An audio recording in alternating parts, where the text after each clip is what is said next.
Welcome back. It's our Thursday edition of On the Hill with Pat Jenkins Sports Talk, brought to you here. This segment is brought to you by Lindsay & Associates with locations in Rogers. Locations also, too, here in Fayetteville. This is also brought to you by Locomotion. Looking for a place to take the kids, have a good time, even where an adult can be a kid. Locomotion is located in Fayetteville, just below the Northwest Arkansas Mall. If you don't get a chance to catch us here on our live stream Monday through Friday from 1 to 2 of On the Hill with Pat Jenkins Sports Talk, you can catch us on iHeartRadio as we podcast the top segment of each and every day's show of On the Hill with Pat Jenkins. And we talked the big SEC East matchup versus South Carolina, Kentucky. It doesn't get any better for what some think across the country than the SEC West, and they got a big matchup. Mississippi State and LSU. So what better way than to go to Starkville and catch up with the host reporter, the Drive at 5, Jake Wimberly. Jake, welcome to the Hill, my man. Hey, happy Thursday. How you guys doing? Always good, always good. Let's recap a little bit real quickly of that Bulldogs versus the Battle of the Bulldogs, I should say, Louisiana Tech. Coming out of that ball game, what did you take away? And also, what do you think Coach Mullen and staff took away with Grantham on the defensive side of football heading into this matchup you guys are going to be having in Starkville versus Louisiana State Tigers?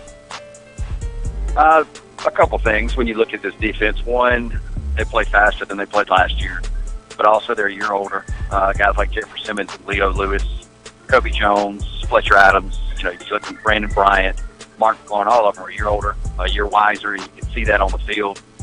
With Todd Grantham, it looks like there's a lot more organization. They know who they are, what they want to do with the on the defensive side of the football. Jeffrey Simmons has, grown into his own as a defensive football player. Pound for pound, he's arguably the best, nose guard in the Southeastern Conference. I mean, you're talking about a guy who blocked a punt last weekend, recovered it for a touchdown, scoop and score 90-something yards. I mean, you don't see big men run like that. He did have a good, cast of Bulldogs out in front blocking for him. Pound for pound, he's one of the better defensive linemen in the country, and he's still a baby. So, speed, agility, health, all that comes into play, but the competition steps up drastically Saturday. I want to talk about a play you guys were a part of. Went viral over social media there in Ruston. Could you describe that play and just what was it like to be able to witness something like that? Because, Jake, I've never seen anything like that in all my years of watching.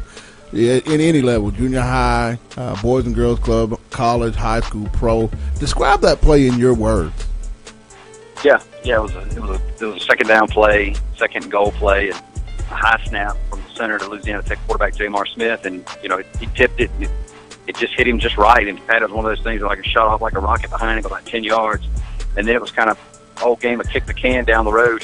One player from Starkville tried to get it, he kicked it. The other player from La Tech tried to get it, he kicked it, and the ball just kept heading on backwards. And finally it was recovered at the 7-yard line, and it ended up being third down and 93, or third down and goal from 93 to go. And interestingly enough, you've never seen a team punt on 4th and goal, but they had 4th and goal from the 93 and ended up having to punt it, obviously. So, yeah, it was a weird exchange of 3 downs and unlike anything that I've ever seen. Talking with Jake Wimberly of the Drive at 5. He covers the Mississippi State Bulldogs. We love to have him on and get his take. But Jake, going into this SEC opener at home versus Louisiana State University, what does Coach Mullen offensively? You guys got a great quarterback. Not a good quarterback, but a great quarterback in Fitzpatrick. What does they feel like they're going to be able to exploit against what some think is a very, very stout LSU defense led by Coach Dave Aranda? Well, Dave Aranda's as you mentioned, he's a very good defensive coach. And if you watched LSU over the first couple of weeks, they're going to run that 4-3 look, 4 down linemen, 3 linebackers, and they're going to shade one of those linebackers, walk him up, make it look like a 5-man front, drop him back. They're going to try to confuse the quarterback a little bit. But what Mississippi State's got to do is play their strengths, which is they've got to run the football, which is very hard to do against LSU. But you also got to throw it, Pat, to get it, and that's going to be an issue for Mississippi State, I think, especially to throw the football down the field. I don't think they're going to be able to do it against that secondary. You're going to have to pick your spots, but you're going to have to use the tight ends. You're going to have to use the backside of the backfield, and really, schematically, that's what I'm looking forward to seeing is Dave Aranda versus Stan Mullen on the headset, and then conversely, Todd Grantham versus Matt Canada as well. Look, I mean, we know LSU's got more talent than Mississippi State. On our 3-year analytics scale here on the Drive, I mean, LSU's got the 4th best talent in the country. But when you look at coaching, I think Mississippi State's got a better staff. It's more established. You look at quarterback play, Mississippi State's got an advantage there. That's no disrespect to Danny Etling. So it's play to your strengths, which is running the football, play behind that defense, play behind that home crowd, and then of course you got to play clean. And one thing Mississippi State has struggled at for years, and it's like they're still doing it, is special teams. They don't have a game breaker, a punt returner, a kickoff returner, and they've got a kicker that's very inconsistent. You've got to convert those precious points when you have a chance. You know, if you don't get touchdowns and you get field goals, you got to do it. And that's what Mississippi State has to do. It's got to be a clean effort. Got about 2 minutes left, Jake, left in this segment. I got a two-part question. How's the Bulldogs health-wise? And the second part of that question, on a scale of 1 to 10, how important is it that stadium on Saturday night is totally at a fever pitch? Yeah, health-wise, they're fine. There's been some rumblings of a couple of receivers that are, got some bumps and bruises, but nothing they can't really play through. So health-wise, they're fine coming into the ball game. It's very important for Mississippi State and for their fans to show up and show out, which they will. Dan Mullen has sold out just about every game he's been at in 9 years at Mississippi State, outside of a homecoming game with a lesser opponent, an FCS type opponent. So you can expect LSU's going to bring a good crowd. Mississippi State's going to pack that thing. There's going to be standing room only. So they'll be playing behind that home crowd at night. That place will be fueled up, and it's very important that when you look at it, regardless of what happens Saturday, Mississippi State's got to wake up Sunday and they got to start preparing for Georgia. Right. And then next week they got to wake up on Sunday and start preparing for Auburn. So it's a 3-game stretch against top 10 or top 10 type opponents, top 10 talent teams, recruiters. So Mississippi State's fixing to go through a brutal stretch physically, mentally, the whole deal. And it's very important, if they want to stay in a striking distance or at least be in a conversation come November for the SEC West. And again, I use that term loosely, conversation, because Alabama, I think, is the best team in the conference. But at least to be in that conversation, you got to get off on the right hoof, and Saturday is the best chance to do it at home because you go on the road the next 2 weeks. Well, as always, my man, thanks for giving us, your takes on this upcoming game versus LSU. We'll bring you back next week, recap it, and then we'll talk about the Battle of the Bulldogs Part 2, as you stated earlier. You guys head to Athens between the hedges to take on the Georgia Bulldogs. But as always, Jake, thanks for taking time out on the Hill, my man. Pat, enjoy the weekend. Thanks, guys. Talk this week.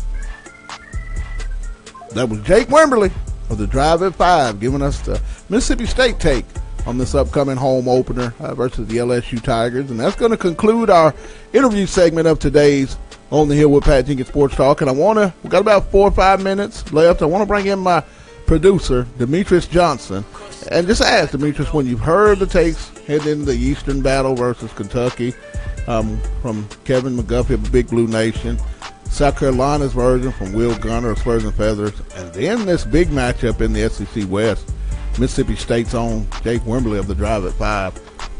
What do you take away from this weekend's matchups in the SEC?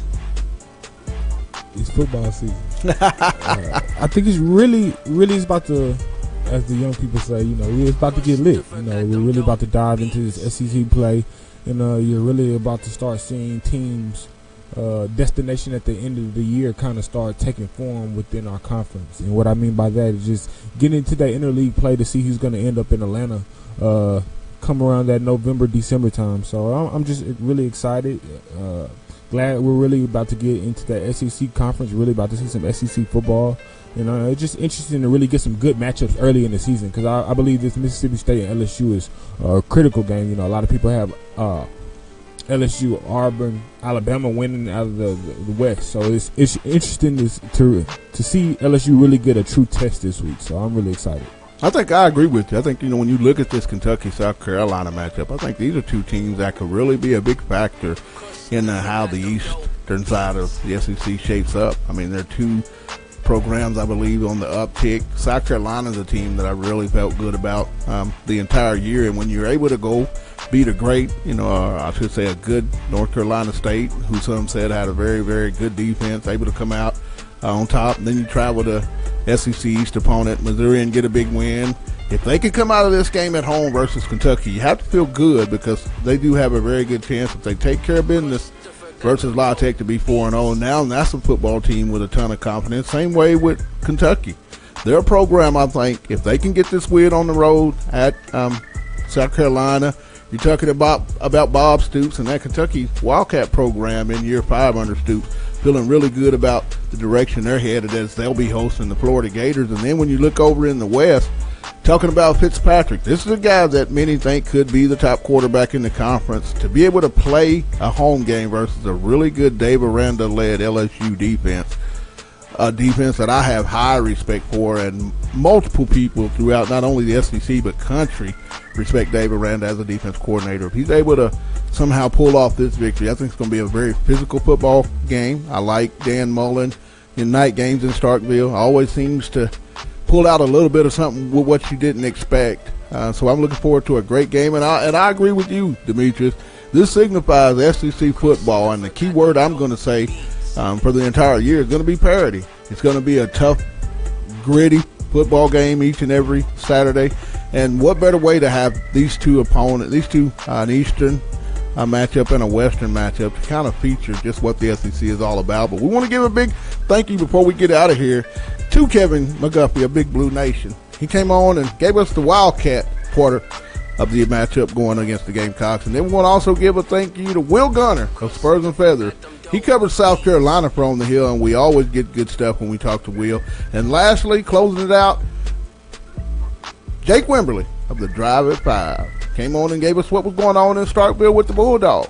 We want to give a thank you to all our sponsors, Lindsay and Associates with locations in Rogers, also 2 locations in Fayetteville, and lastly, Locomotion with locations in Fayetteville, just below the Northwest Arkansas Mall. And a reminder, if you don't get a chance to hear us each and every day on our live stream of On the Hill with Pat Jenkins Sports Talk, you can catch us on iHeartRadio as we podcast our top segment each and every day on iHeartRadio for those that would like to check it out in the evenings and hear what we talk about here on the Hill with Pat Jenkins.